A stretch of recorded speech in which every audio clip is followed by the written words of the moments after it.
Hi, everybody. It's great that you have people running for your Board of Education who are really interested in child education. A lot of people just use it as a way to get into the school, to get their people into the school, to get their special, I don't know, services. They offer things that they pay for, basically.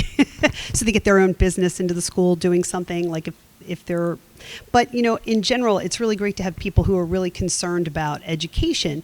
And I've been concerned about education for a while.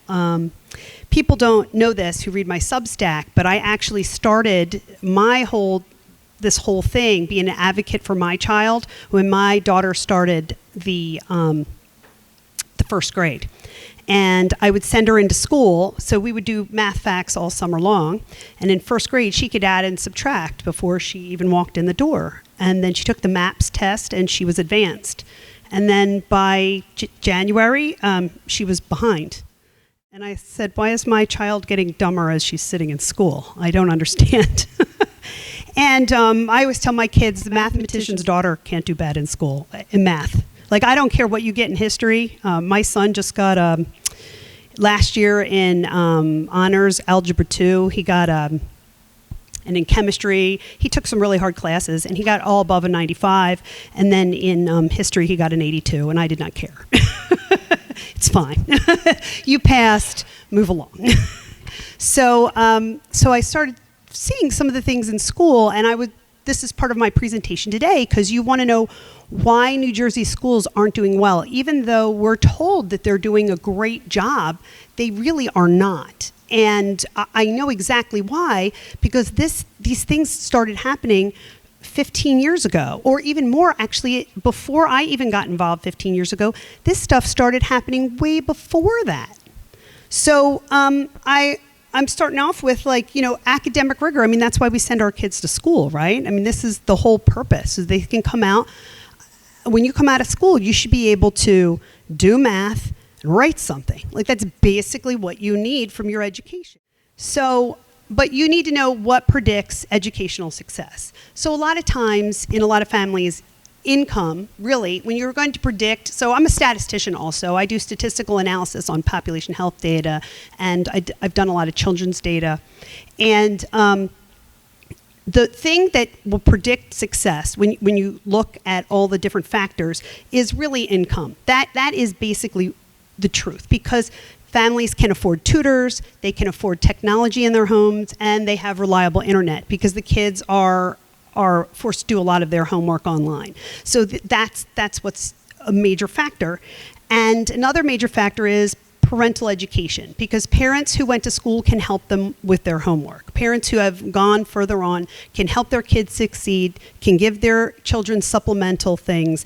And I was able to help a lot of my neighbors' kids through Algebra 1, through Algebra 2, through geometry, because I know. And my kids do it because I know how to do it. And I know, and I've tutored a lot also. So those types of things really help. Now, with their English, their dad has to help them with that. But if it was just left to me and I was a single parent, my children wouldn't be able to write one thing, I think. Unless it was a technical paper. I'm good at that. So, and the other factor is, Sure. And the other factor is the schools, right? And one of the number one predictors of child success is teacher quality. And other things that are predicting success is curriculums and programs within the school, which is what we'll be talking about today. And there's other things like class size, your leadership, who's on your board of education, and the general facilities that the children have. Like, do they have a chem lab in high school? Do they have access to a lot of computers where they can, do technology sorts of things like coding or something like that? All of those things predict success. So I don't know what happened to the slide, but New Jersey has some of the highest performing schools in the nation, but also has the widest achievement gap. And really, that's the claim that New Jersey have, but I'm going to show you that that's not true. If that's true, then why do 55% of the fourth graders in New Jersey, they can't do math at proficiency level? That's disgraceful. Why do 60% of sixth graders can't do math? And I'm going to focus a lot on math, but I'm also going to go over reading.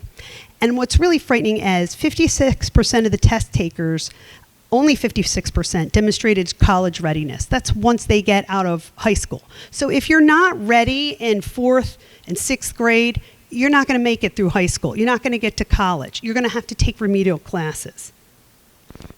And this is the 2024, this is the one last year they did, the NAEP score. That's the National Assessment of Educational Process. That's the nation's report card. And these are tests.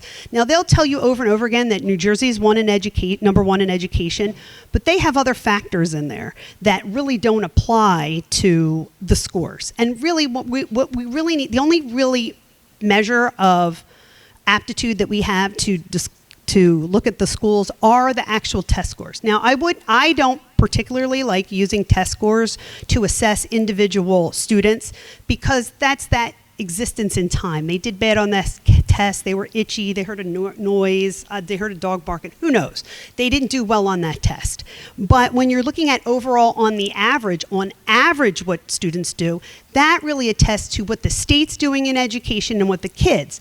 And since I already told you that income is the number one factor in education, we can tease that out to determine whether who is what ranking the schools will have, in spite of the fact that some of the nations, like states like New Jersey has a lot of money in here. So there's when we say we're number one, we have a lot of parents here who can afford tutors, unlike other states like Mississippi. Well, once you tease that out, guess who's number one? Mississippi. Because we're talking about the progress of the schools, not the influence of the parents anymore when we tease out the demographic information. And New Jersey is actually number 12 in education. And think about how much money we pay in property taxes to have good schools. And we really do not. It is some magical formula that they have, and they hide it in the back, and they say, oh, well, it's access to this or that or health care, which, I don't know why they're assessing these things, but the thing is that what really is we want to look at is performance. And this is the first time that I've seen Florida ahead of New Jersey. I remember when I was a kid, and a kid came from New Jersey and came to New Jersey from Florida, and he was let back because he wasn't prepared. And now they're doing better than us. And on these state tests that are nationwide, why?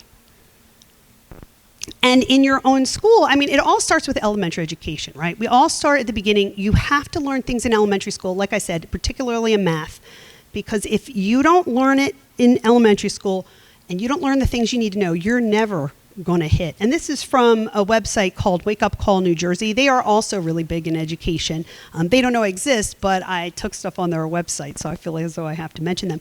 And you're talking like some of your schools have a 95%. The red is bad. The blue is the green is good. Okay, the red means that they were not proficient. They did not meet proficiency. The red means that they did. Like, you have schools that have a 95% failure rate among the kids. Like, that's terrible. There's something going on at that school. And if you look at all the test scores, you should be able to see what's happening. And there should be some sort of coordination to figure out why some schools aren't doing well and why some schools are doing better than others. And I went through and actually overall, it's not good. And this is where the kids start, by the time they get to middle school, they're already behind. And they're not going to be able to get it by high school. It's just not good to see all this red on these different schools. And I went through all of them. I pasted all these. Yeah. Yeah, he has my charts. So overall, Hamilton schools, which I got this from your people running for Board of Education, who got it from the school, 37% overall in Hamilton schools are proficient in ELA, and 25% are proficient in math. And, a lot of times you're going to hear, oh, we're doing great. You're not doing great. You're not doing great. Well, we're not that bad. That is not what I want to hear from an educator. And when you get to high school, 35% are proficient in reading and 24% are proficient in math. But you still have a 91% graduation rate. Why is that? And then you know what happens? These kids have to take remedial math in college. So you have to pay for extra remediation because they graduated from a school that they're not ready for college. That's unacceptable. So there's consequences of elementary school math failure, like I said. Elementary school sets the foundation for things like number sense. Number sense is knowing that, 15 is closer to 20 than it is to 1. It's knowing your operations like this. You got to know when you walk out of 5th grade, got to know how to add, subtract, multiply, and divide, and you have to do it with fractions. Because that's, as a tutor, as I've tutored for years, that's the number one reason where people mess up, is that they can't do fraction operations. These things they have to know, or else when they get to high school Algebra 1, they're not going to do well. And they also have to learn problem-solving strategies and understand that math is language. And how, when I say, I have 10 people in the room and I send 5 of them to the bathroom, how many people are left in the room? They have to know the words that click. And they have to do this at an age where it's developmentally appropriate. They try to do these things with children in the 1st grade who are new readers. Please have them read first before you're doing math problems where they have to read, where they can't really read because they're not really great at reading yet. They shouldn't be offering those types of things. And in the so young, they should wait until by the end of 2nd grade, when most kids read, to introduce word problems, but they don't. They introduce these things way too early in an order where they're not developmentally appropriate, and then the kids aren't learning anything. And if you don't master the basics, and this is what's the most important, through practice and repetition, gaps in compound, and then by middle school, you can see this in the 8th grade NAEAP scores. And research states that if you fail to memorize multiplication facts by the 3rd grade, algebra becomes that much harder in the 8th. And some of the problems is that this constructivist math that they're teaching, I'm going to go through what that is, but did you notice that a lot of times in the schools, like if you're a parent, you notice all of a sudden they don't teach long division? That's a real problem. I had a real problem with that. Long division is important, especially if you're going to be going into differential equations, especially if you're going to go into algebra, because you have to learn to divide polynomials. And if you don't have that order out of division and how to do long division, you're never going to be able to do well in math. And my grandmother, who only went to the 5th grade, she had to quit school because she had to take care of her family when she was a little kid, and she could do long division like nobody's business. Why is that? And she only went to the 5th grade. Success to higher mathematics also includes the way it's taught. Explicit instruction. The teacher clearly and directly shows the student how to exactly solve the problem by worked examples. So it was great when a teacher puts the problem on the board and they say, I'm going to do this, then I'm going to do this, then I'm going to do this. So you can see a worked example on how to do it. You give them simple step instructions. When you're in graduate school in math, they do a lot of this. It's called hand waving. They say, here's the first 2 steps, magic, here's the answer. What happened there? You don't want to do that to kids, and yet they do that to kids. Proper scaffolding. It's the logical progression of skills. So I always talk about this in the ways of swimming. That's why I have this kid swim. When I teach you how to swim, I'm going to show the kid how to blow bubbles in the pool first. We're going to get your face in the pool. And then we're going to put you on the little board and you're going to kick back and forth. Or you're just going to hold the edge and then kick. And then you're going to do arm strokes standing and you do all of these things with a logical progression. And then when you send the kid across the pool, they have the skills to be able to swim across the pool.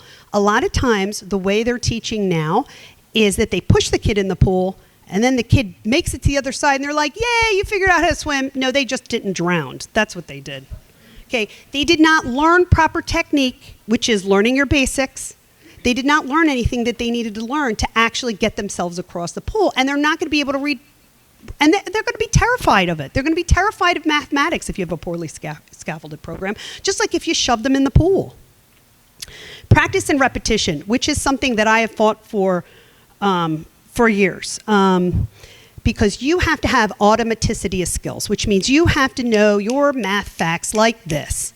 You cannot sit there with your little chart. You can't rely on a calculator, and I know you can have calculators, but the problem is that when you're trying to do a problem and it's a higher order math, an algebra or something like that, you spend too much time trying to count your times tables on your fingers. You don't free up enough of that processing to be able to actually do the program. And you're wasting time, and it's complicated because you don't know what your multiplication facts are. It's a huge problem.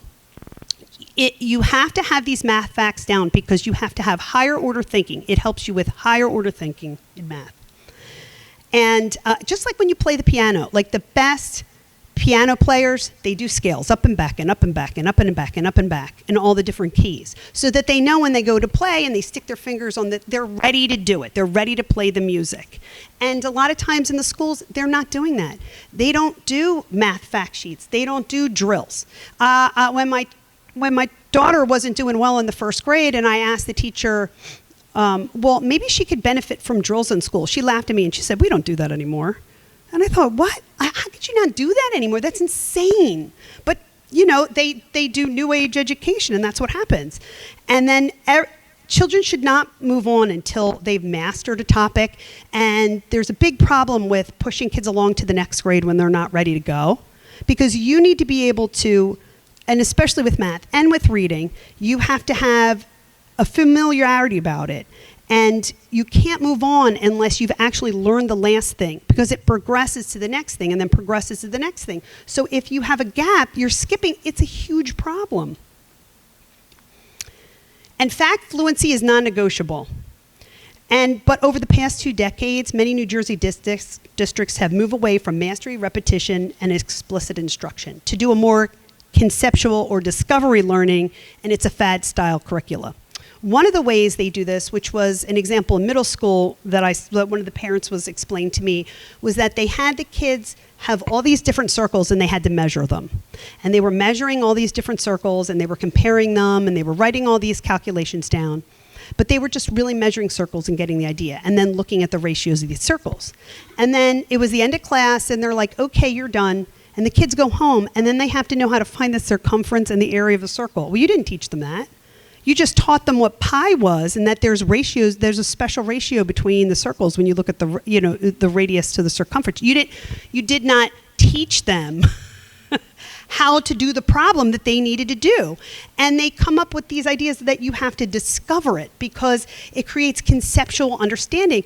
Young kids are not ready for that. They're not ready. They're not developmentally ready for conceptual understanding. They just need to memorize it. I taught my son when I was teaching my daughter in the 3rd grade, since she hadn't been in the 2nd grade. I moved her schools to private school, but when she was in public school, she did not learn her multiplication tables. So all summer long, I was working very hard to get them, and I created songs. Guess who started learning it? My 4-year-old son. And he would sing the songs. And he had no idea what he was singing. We would do to a different things like Coming Around the Mountain and Twinkle Twinkle Little Star. And we would sing these songs with the math facts in them, skip counting. And he would sing and sing and sing and sing and sing. And then when he started school, he had no idea. When he was in the 3rd grade and they started multiplication, he was like, oh, I know this. He didn't have to know conceptual understanding. He didn't have to know a thing. He just needed it memorized. But you want to know how we got here. Like, how did we get to the point where we've dropped all these important types of things that are good for child education? Studies on math recovery since COVID, according to the tests and the NAP and all the MAP tests and all the different things, show the largest and most persistent losses were in math and not reading. And so there's a theory among this that they point out that stronger emphasis on explicit instruction and practice routines tended to bounce back faster from COVID than those who learned the fad math, who didn't have the proper scaffolding, which makes total sense in a lot of these districts. And I have an example at the bottom from the Peanuts. And it's kind of funny because it says sets, one-to-one matching, equivalent sets, not equivalent sets, sets of 2, 3. Now, she's a little kid. Naming subsets, joining sets, number sentences, placeholders. And she said, all I want to do is know what's 2 plus 2. That's all she wanted to know. You don't need all that when you're little. That is something that you can get when you're older. It's not necessary. And people come home and they'll say, oh, my kid knows all this stuff. It's amazing. But they don't really, they're just repeating it. they don't know how to add and subtract. They might be able to repeat that stuff, but that's not really going to benefit them when they move on to higher mathematics, because that's what they should be learning there. Shutdowns were really bad. There was inconsistent instruction, remote learning, all of that stuff just didn't really help the schools.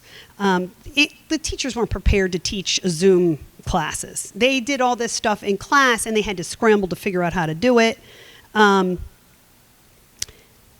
Math skills rely on sequential mastery. So a lot of these kids didn't learn what they needed to learn. Like if you don't learn your multiplication facts in the 3rd grade, algebra becomes harder in the 8th. I keep on saying that over and over again, because if you don't know your math facts, you're not going to do well in Algebra 1. And national reports state that states with an emphasis on explicit instruction, practice and routines, bounce back factors than fad learning. So I looked at your math program online, and you use Envisions. Envisions is not a great program. There's a lot of controversy around this program, and teachers need to supplement it a lot, which I knew teachers who worked with Envisions in Gloucester Township, and she did a lot of supplementation. But they want you to teach to the book and the program. And she said what she would do is she'd close the door, throw the book in the trash, and bring out her own stuff. And that's why her kids did better. And they were like, why do your kids do so well? And she said,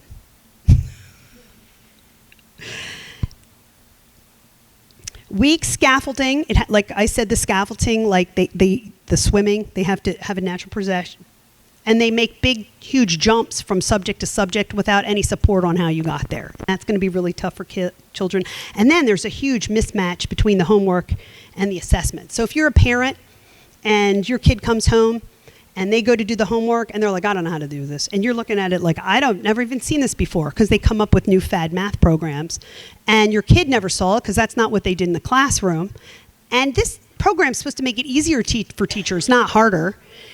And by the end of the night, you're crying, the kid's crying, everybody's upset, nobody ate dinner.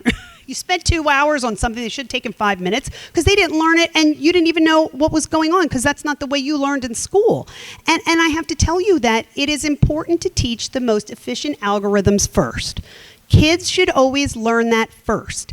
And then if they've mastered it, they can move on to other things. Like, I never learned the lattice method. The first time I saw that was when I was tutoring a kid, and I'm like, what the heck is this garbage? It's like inefficient, it's bulky, you have to do a lot of side work, it's ridiculous.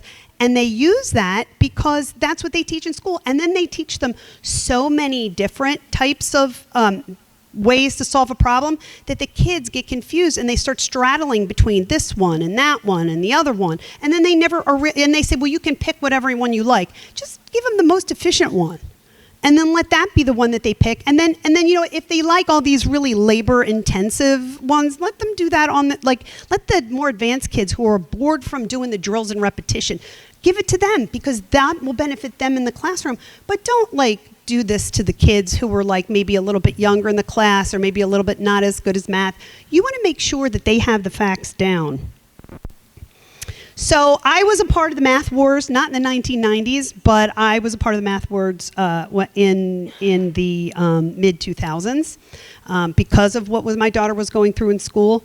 And I found out a lot of things about why math is so messed up. Why are we doing this type of discovery learning?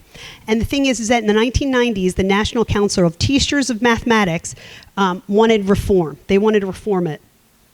And traditionalists pushed back. These comics are actually made by a traditionalist professor. He was very frustrated with the students that were coming into his class.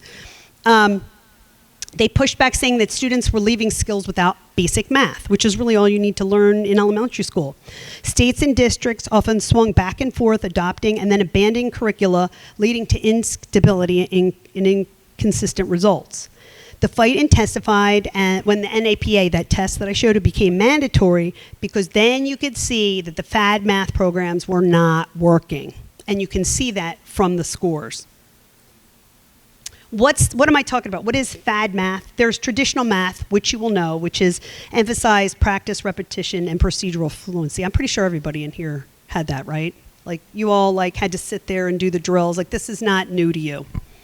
Now they want to emphasize, and this is since 1990, conceptual understanding, problem solving, and real world applications. I really don't think that your third grader needs real world applications for math. I don't think they need that. I think that that's something that you can give in middle school and high school, but that's not appropriate for younger students. Students may use multiple strategies to solve a problem rather than one correct method. And this is what I was talking about before. You should be using you should have that mastered, the most efficient algorithm that you should have mastered when they start going into this in the 4th grade. You should know how to do long division the way we've done it, because it is used again over and over again when you need to divide polynomials. They didn't like to emphasis on drills. You know why I heard they didn't want to do drills? Drills are boring. Yeah, be bored for 5 minutes. They don't need the computer in front of there anymore. They need to be bored. Do the drills. And they focus on group work and exploration and reasoning. It's a waste of time. Like, if you want to do that when the kids are 12 and they're older and they can reason, that's fine. But when you're doing it to kids that are it's just, they're not learning anything. They're not good to work in groups.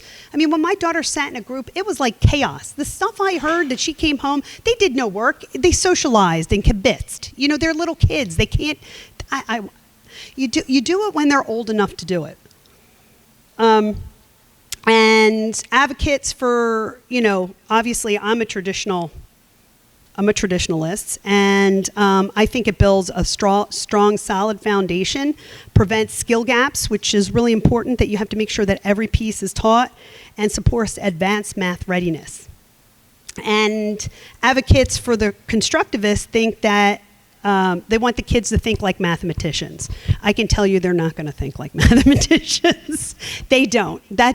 You can't make a child think like an adult. What are you going to make them think like an engineer? Are you going to make them think like an astronaut? Like, these are little kids. They can't think like adults. I worked at Children's Hospital for a long time. Children aren't little adults. They're children. Completely different brain structure, completely different ways of thinking. And I had actually personally a gap in math when I was a kid. Somehow I got up to Algebra 1 without learning the relationship between decimals and fractions. I didn't completely understand or grasp that. And I did terrible on one of the exams. I had no idea what I was looking at. But that was easily fixed because my parents got me a tutor. And then as soon as I saw it, I was like, oh, that's crazy. And then as I was using the tutor for a while, and I really didn't need him at a certain point because it was really the gaps. And schools should be more worried about the gaps in the math than they are about teaching them how to reason. They have to make sure they do everything they need to know to get to that next level, because your goal is to get to Algebra 1.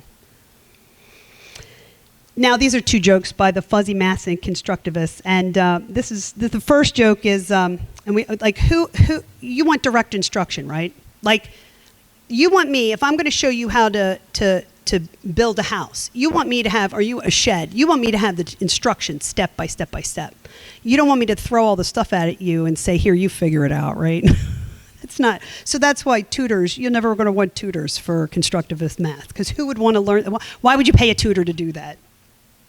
And Saxton is one of the better homeschooling books that a lot of homeschoolers use. That's why a lot of homeschoolers do really well in college, and they can start college early. And people, they don't like the drills because they call it kill and drill, kill and drill. It's boring. It works. Just do it. It worked in the time of Gauss. It works now. Just stop changing stuff. So then we come to the Common Core, because a lot of people think that the problems happened at the Common Core. Believe it or not, Common Core was the solution to fix the constructivist stuff, but then it got taken over by constructivists. And the reason why I know is I was there for it. I watched it all go down. So that the CCSS document stated that it required a balance of conceptual understanding and procedural skills and fluency. So they wanted to balance, make both happy. And while I said for younger grades, it doesn't work. For older grades, you can probably incorporate it. The goal was to keep reformers happy by requiring students to understand the why. They want everybody to know the why behind the math and the conceptual understanding, and they were trying to keep the traditionalists happy by having students have procedural fluency. And that, obviously, if you hear a lot of people complaining about the Common Core, that compromise did not work out.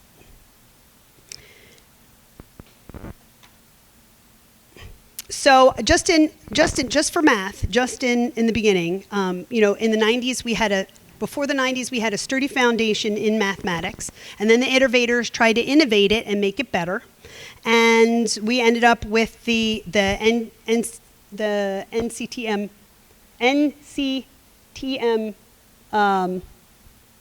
conceptual understanding. And then the Common Core came in and just killed the math skills. And then by COVID, it all just burnt to the ground. And that's why we're here now. Now I'm moving on to the reading wars, because similar thing happened in reading wars.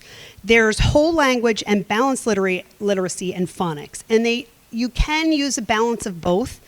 But the way I've seen it a lot of times, they abandon phonics. You know what phonics is, right? Hooked on phonics, worked for me. You see that? And a lot of people were buying that. I bought that for my son because he was having difficulty with phonics, even though he was taught that. And they find out that kids with dyslexia who struggle actually do better with phonics. And what's amazing is a lot of those kids that have dyslexia have to go into special class to get phonics do better in reading than the kids who don't have dyslexia, because they're learning phonics. And then there's the whole language approach, where you just have to know the word. You just have to know it. And so it should be natural, and you should just look at the word and know what it is, instead of learning to sound it out. This was a bone of contention in my house. And I'll tell you why in a second. So first, we did the whole language, and that was, remember the Dick and Jane books? That was the whole language. But your kids were memorizing the books. They really weren't learning the structure of words and how they came about. They recognized some words, and that was, the idea that you could get kids to learn how to read by just reading to them, and they would just memorize, recognize every word. Don't you think it would be easier if you had phonics and a structure to be able to sound each word out than it would be to recognize every word that was ever written in our dictionary that's like this thick?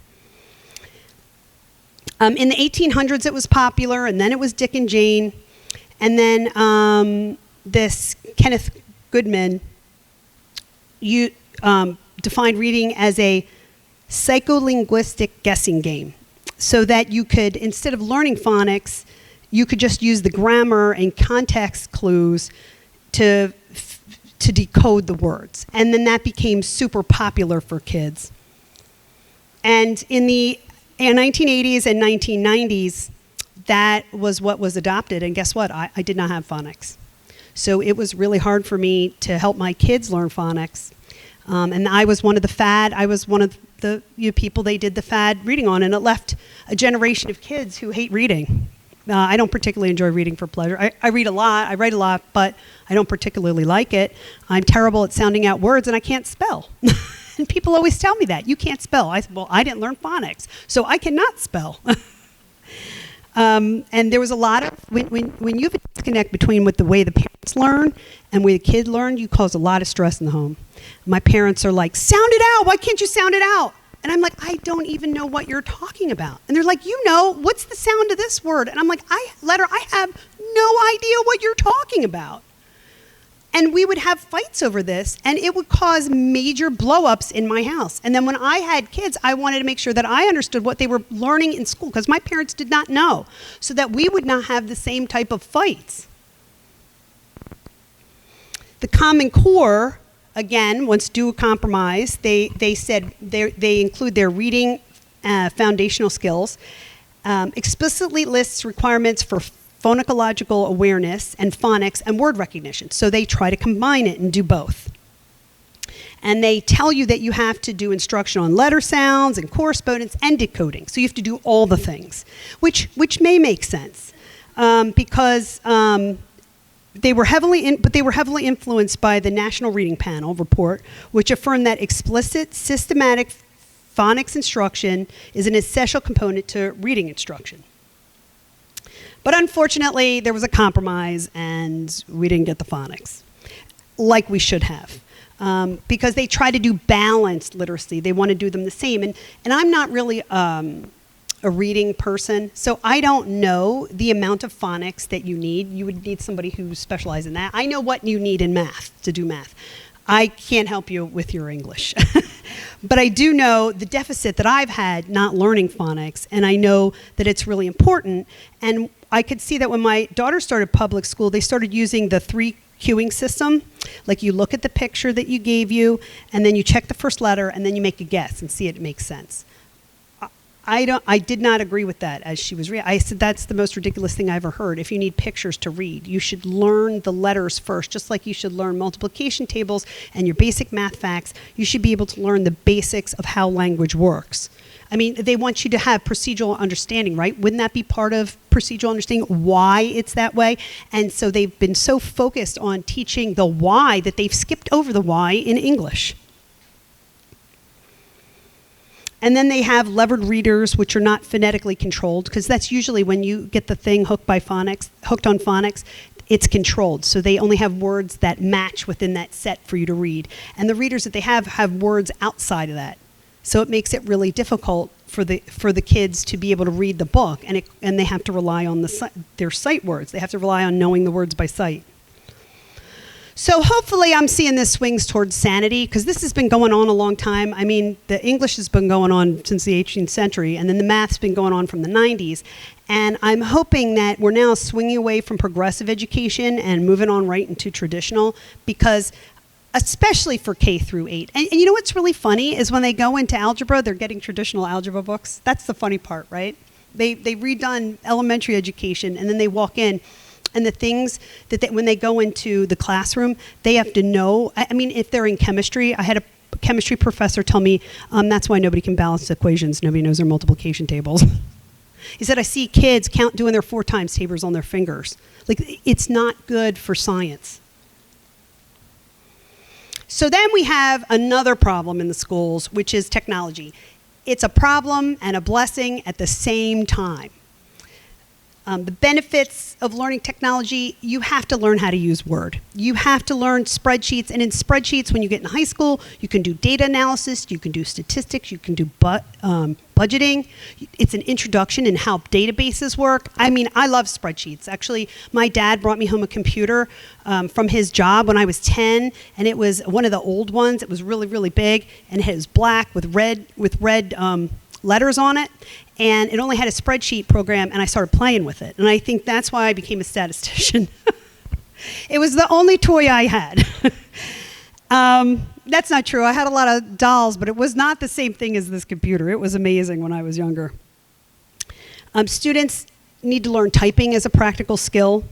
They need to learn how to email and correspond with people. They need coding, logic, problem solving, and even coding, like coding gets into creativity, because there's some amazing things that you can do in coding. And then it prepares students for digital literacy and higher education in the workplace. So I love technology. We're a really big technology family. However, typing is not a replacement for handwriting. Research shows that handwriting strengthens memory and comprehension. I remember when I was trying to memorize things, I would write them over and over and over again until I remembered them. If you're typing them, you don't have that. If you write, my kids, I always insisted that they write their notes, because it's a lot easier to memorize it while you're writing than it is when you're typing. Over-reliance on technology can weaken handwriting fluency, spelling, mental math. Typing is faster, but it just leads to a shallow level of processing information. Handwriting engages motor pathways and is linked to learning retention, which, did you notice, New Jersey just put handwriting back in. They had legislation in the state putting handwriting, because they took out, handwriting. They put it back in because the kids do better when they can do handwriting, because it builds those neural pathways.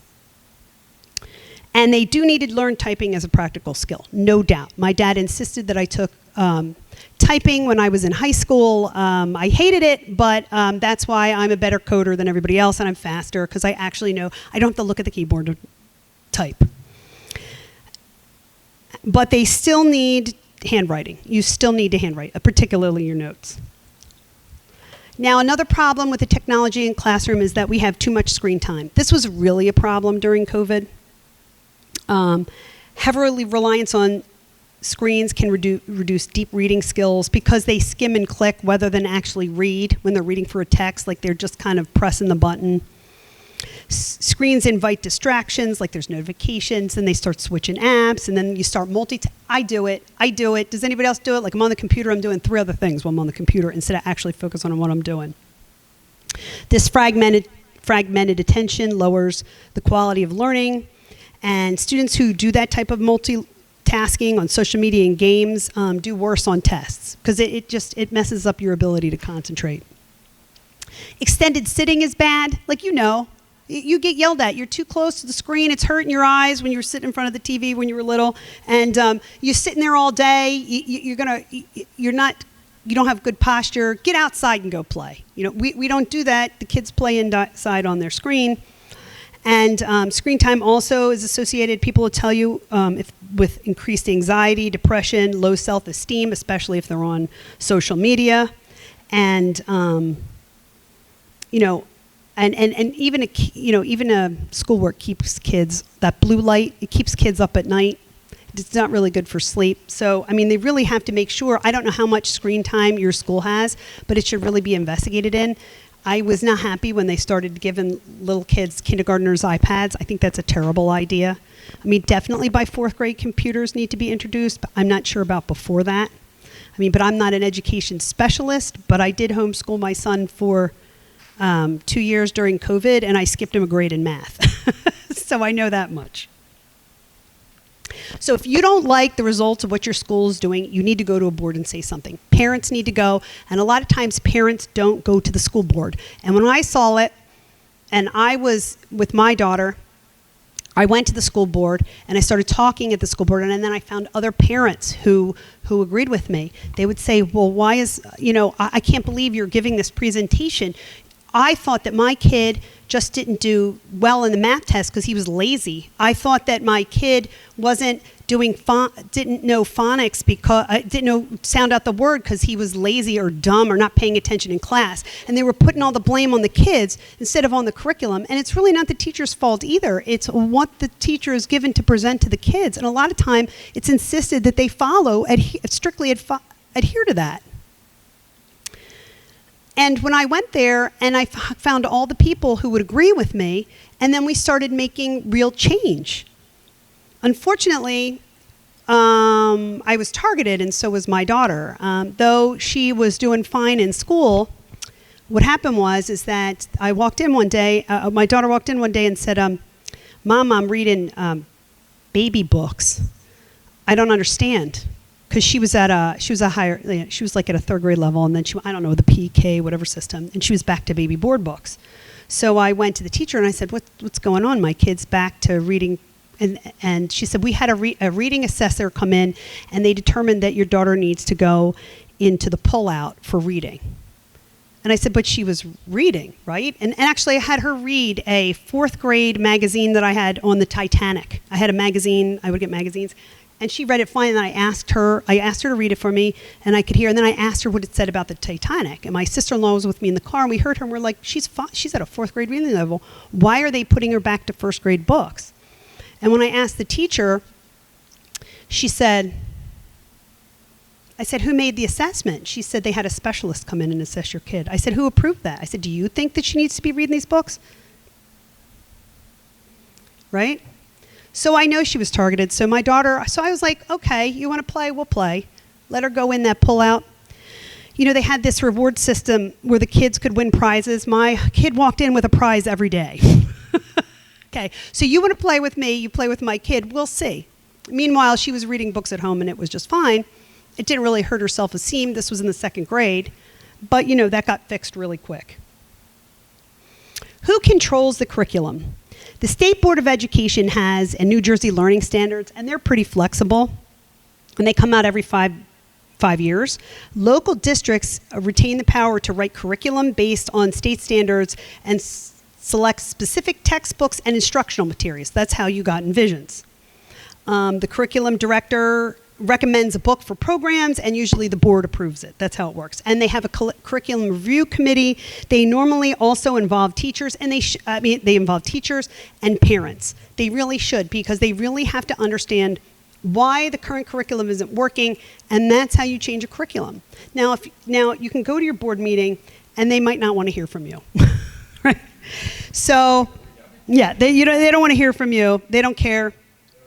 Right. So, it's only public school. The public part of school, it means you just get my money. I don't have any say in what happens in the school. And then this is my favorite. This guy you don't want to hear you have to say. He has a little drop thing. So what I can tell you is if they don't listen, then vote. And that's my presentation. Does anybody have any questions?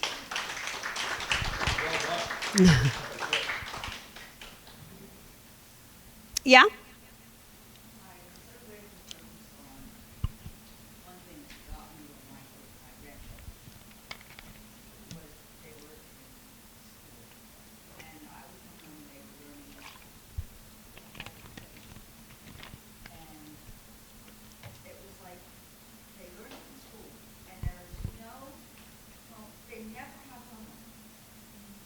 I know, and that's another problem. All their stuff is done on Google Classroom. I forgot to mention that. That's a huge problem. And you don't know what they're learning. Mm-hmm.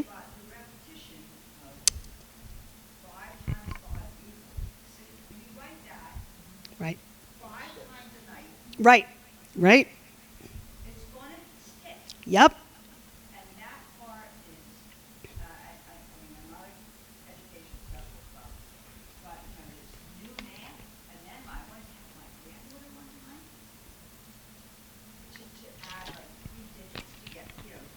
I know. I know.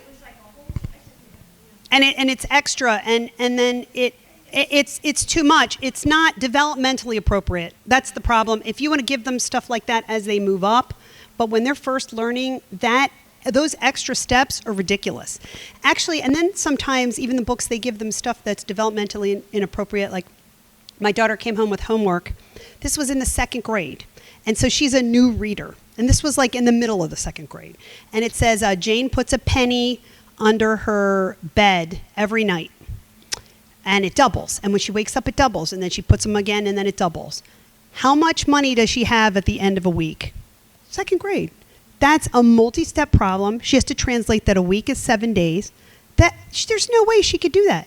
And I was aggravated because that was something, that reminded me of something that Gauss did. When Gauss is a famous mathematician, and when he was a child, he would write on the slate, they would make him do 1 plus, they would have him what, 1 plus 1, 2 plus 2, 3 plus, they would double it. They would have them do these writing types of things.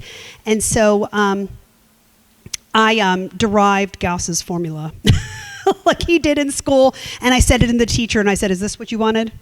Because it was ridiculous. It was ridiculous for that to happen. So the homeworks, and the thing is even though I'm a mathematician, I can't explain stuff to a 6-year-old. There was things that I could not explain, and she was not going to get, and it was very frustrating. It's very frustrating for parents and grandparents who try to help with homework, and like you don't need the stress. And then the kid flips out that they get a 0 on the homework because nobody could do it or they got something wrong.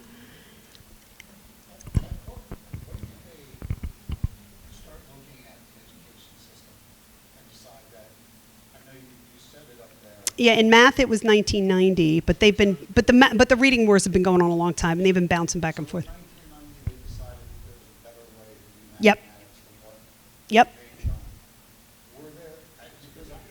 I grew up before that, but I remember that there was assessments done where they said, the United States was behind, say, China or Japan in certain subjects. Math was probably one of them. Were those the reasons that they tried to develop a new system? Yes. And so.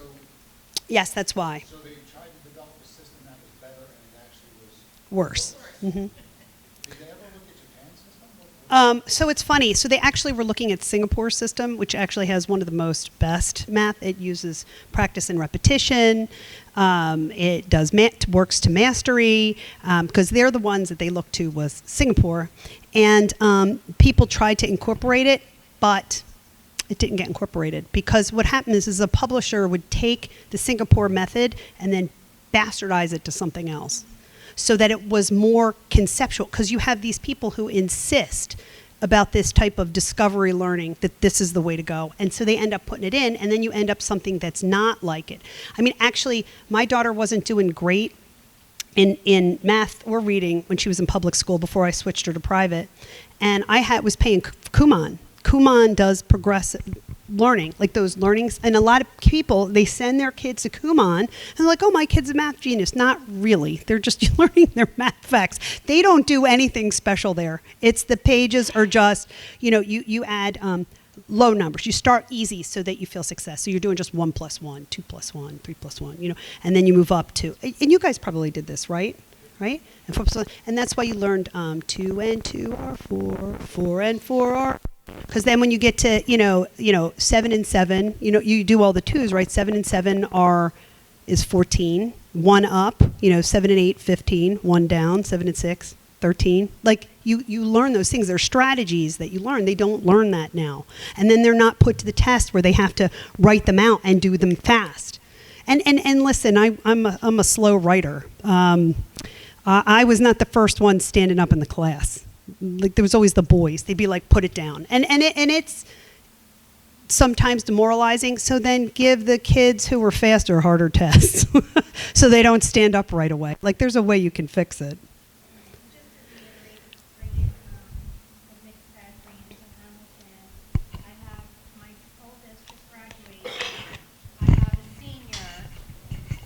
I have a senior, and then I have an 8th grader. So when my daughter and my son went through elementary school, they were timed with addition, subtraction, multiplication. By the time my youngest got there, he wasn't timed anymore. And I asked about it, and they're like, well, no, we don't do that anymore. He's my worst at math. My other 2 were always in the advanced math levels. And I wonder if that is part of the reason why. It is. It is. But with all 3 of my children, they were taught many different ways to divide. And before they got to the method that we all use, they would bring me the problem and they would be crying like, I can't do this. And so I would start showing them the method that I know how to do, that we all know how to do. That's not how they taught me. And it turned into this big whole thing. And I'd say, I don't care how they taught you. This is how you do it. Now they show them many different ways of dividing, and then they'll get to our method, and then they'll say to them, choose the one that works for you. And what is the method that they all choose to do is the one that we all were, right. So, I mean, a lot of what Nick said, like I've seen it, and I've been through it, and it's something that we do have to address. Because it's just sad. It's sad how all these children are just getting pushed through the system. They deserve better. So we have to find a way to figure it out. And, we have to get different curricula in. And I didn't even know, I would love to know when Envisions came into our school system, because maybe that's also an issue with my younger. It's been a while, though. Yeah, it was a while ago. But it's not, it's not a great program. But a lot of the programs out there aren't. And I switched my kids to private school because they use Sadler Oxford, one of the best math programs that there are. That's not used in public school. It's used in private schools. Sadler Oxford. Mm-hmm. No, and so, but you know what? Here's the thing about textbooks, right? If you can use the same one over and over and over again for years, what's the benefit of buying a new one? Especially when you can print it out from online. Right? What are the publishers going to put out if there's nothing different? You're always going to come up with different stories and different reading books, right? Because things change, and you want to put things that are happening today, but math's been the same, it's been for thousands of years. Elementary school math book should be the same. Yep. Written the same way I had back in the 1960s. Yeah. Because 1 and 1 is still 2. Right. And then what's neat is that if they wanted to, they could incorporate computers into it if they really wanted to give the kids an idea. Like there's a lot of fun things you can do with math. Actually, when my son was in kindergarten, he learned how to, his kindergarten teacher was great. They would play dice, and they would play this dice game, right? I saw them all on the floor with money and dice. I'm like, what's going on here in the Catholic school? I know, it was a Catholic school. What they were doing was she had them roll the dice. Yeah, they had to roll the dice, and they had money. She gave them all the same amount of money, and they had piles of change. And when the dice came up, and if they didn't have the right amount, they would have to count back the change that they needed. They would have to make change and then put the money in. And my kid was like a genius at that. He loved that game. We played that at home. And a lot of the things you can make a game. And you can have them socially do it together. It really doesn't, it looks strange them with dice and money on the floor, but I should have taken a picture of it. But, it really worked, and they enjoyed it a Around lot. the world.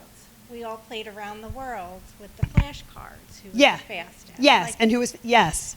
Yeah, flashcards work. Writing really does work better than flashcards. But still, flashcards work too.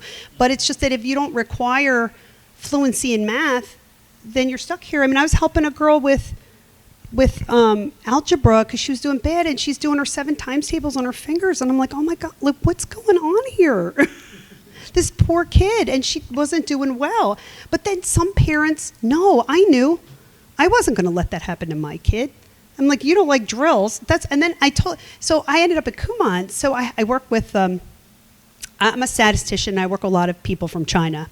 And I walked in, and I'm like, what the heck's going on in school? I'm complaining to one of my coworkers. He's like, get Kumon. It's no good. America's math is no good. You need Chinese math. Go to Kumon. And that's what I was told, and that's why we started Kumon. But then Kumon was a lot of work because my kid gets homework from school, and then she gets homework from Kumon, and it was like too much for her. Like it was just, she didn't, my daughter, unlike my son, likes to have I know, and I can't believe how many kids can't do, when I go to the cash register, and I give them, when it comes up, and I give them a penny because it's 4 cents at the end, and they're going, "Why are you giving me a penny?" They don't know what to do with it. Like I'm trying to make 5 cents. You don't know how to do that. I just have a question like that. Like, were tests bad? Did they just do it because they thought they needed change? Well, like he said, there was a time where we weren't doing as well as other countries, and they wanted to come up with a solution. Only instead of looking at what the other countries did, because China's doing they're doing drills. They did their own thing. Right. Instead of, you have to do better. Yeah. You're not getting, you have to. Yeah, but it's fundamentally different than what Asians do. Like they don't do that. Like Singapore is the number one, and I know Chinese schools really, we would not be able to do that here. It's really intense, and a lot of those kids commit suicide. So I wouldn't recommend that. You know what I mean? But it wouldn't fit. Yeah. But it wouldn't fit here. Like it wouldn't fit. But the Singapore math is really good, and it would fit here. Except we don't. But we could just go back to 1960s math. We don't even have to, or 1980s math. We could. Right, like we could do that, yeah. So in some districts, not all states did that. That was only in some states, yeah. Yeah. They did try some of that, yeah, in the 60s. But that didn't last that long. And it wasn't in all districts. Like this ended up infiltrating with the Common Core every district in the United States, because you can't buy a book that's not Common Core, because they're like, we're Common Core compliant, which a lot of the states have abandoned Common Core. Florida's doing its own thing, and they're like taking strides in education all the time. They're going up, which is shocking.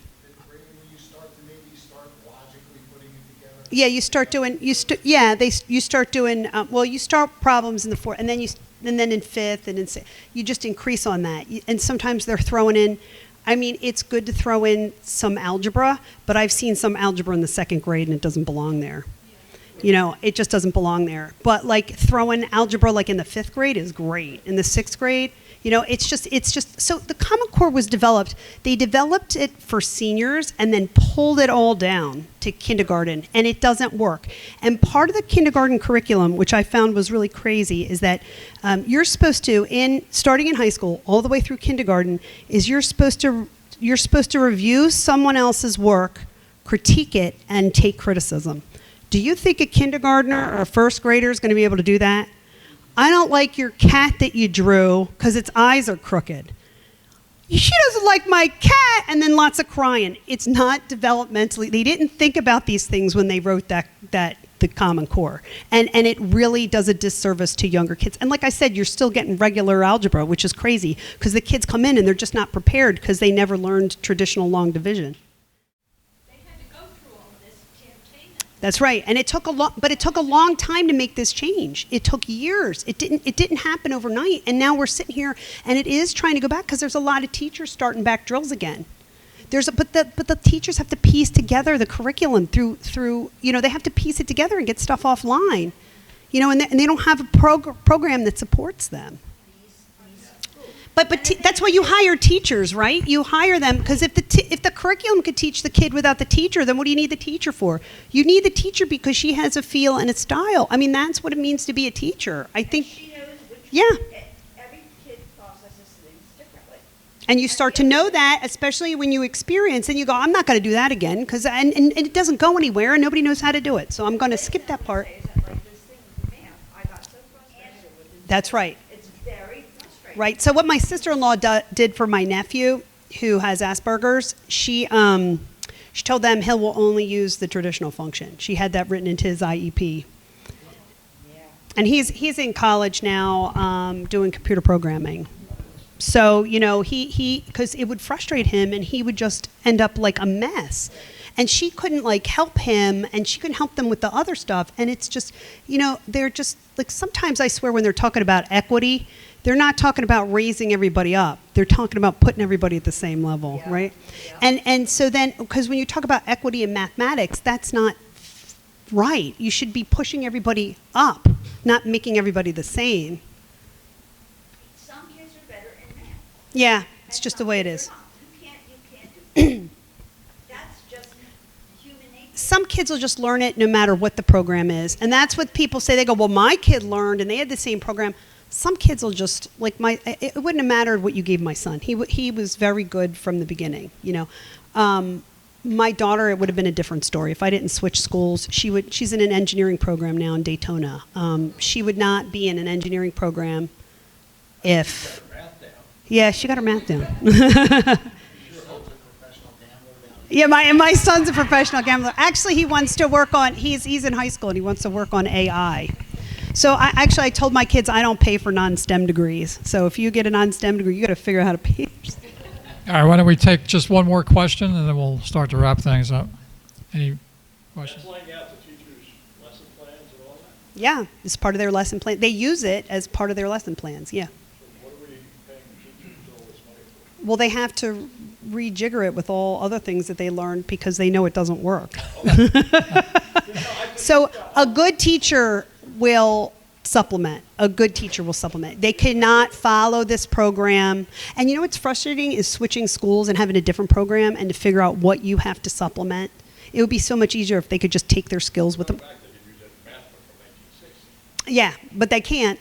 No, they Right. one, as I said, one. And then it also has to do with the way the tests are too, with the map testing. Like it all kind of weaves into the testing because if Pearson makes the test, don't you want to use Pearson to teach the kid, right? So. Well, let me just start out by thanking Nikki for being here tonight. Thank you. You're a great audience. I think when was it? Was it Monday that we got in touch with? Yeah, I threw this together. So So I I threw this together since Monday. great information. Oh, you're welcome. We're just going to have each of the candidates just say a few words, and then we're going to wrap it up. We'll have some time for, you can talk to Nikki after class here.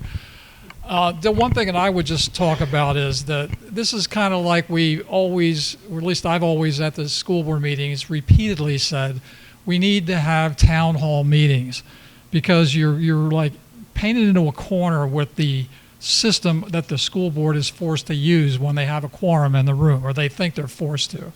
So they have all these rules in their mind that they have to follow if there's a quorum. And you can never get any kind of discussion going because all you have is your 4 minutes. They're not going to answer any questions, and it's terrible.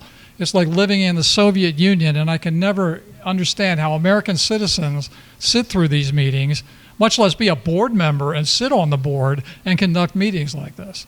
But this is the idea. We could educate families, the parents, have folks in that can put the story together that we can understand it, because we all want to do what's best for the kids.